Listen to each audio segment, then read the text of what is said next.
any thoughts on how consumer behaviour will be affected long term by the current recession? Yeah, I think there's several things that consumers will do, and we're already starting to see.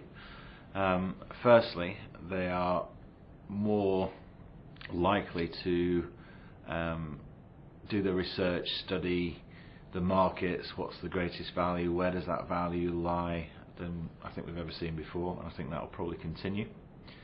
I think there's some backlash against, for want of a better expression, the bling society, where it's almost seen as not the right thing to do now in terms of be ostentatious with things. So I think we'll see that retrench, and I think we'll see a more generally considered purchasing pattern from consumers as we start to come out of recession. Okay, thank you. Do you believe marketing skills need to change, and if so, to what degree? I think marketing largely is common sense.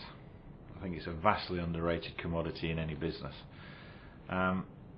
I don't think it's rocket science to be able to, one, find out what customers want, two, be able to provide availability of what they want at a price point which they will buy it at. And essentially that's what we're talking about. But so in terms of skill sets, that's probably going to remain constant as it always has done. I think the secret of marketing is not to react to now, and perhaps a skill set in terms of forecasting needs to be introduced as to where is the market moving to and how do you get ahead of that curve. And there's probably a lot of marketers around that are reactive rather than proactive. I'd agree with that. You've actually answered the next question, so I'll go on to number 3, which is, what do you think categorises the strongest brands nowadays that are out in the market in the first place? And I've got another question, which is, how do you intend to keep your brand strong for the next 50 years? So what makes a strong brand currently? What makes a strong brand? I think it has to have clarity of offer and consistency of offer. I think they're the two key things. It's something working very hard in the cooperative business is to keep consistency. Brands that flip-flop around in terms of whether it's price points or whether it's their overall proposition from value to quality, I think confuse consumers. And I think what's key in what is an uncertain world, a backdrop of uncertainty, is consistency and clarity become absolutely key. And if you lose that, consumers will take a path of least resistance to those brands which will offer them that clarity and consistency. And other brands that are not doing that will start to fail.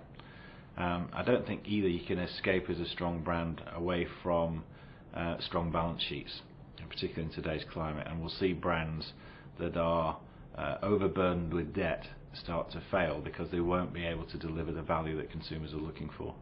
So I think it's marrying the consistency and clarity with sound commercial decisions that maintain a strong balance sheet. Thank you. And how do you intend to keep your brand strong for the next 50 years? Just like we have for the last 160 years, really.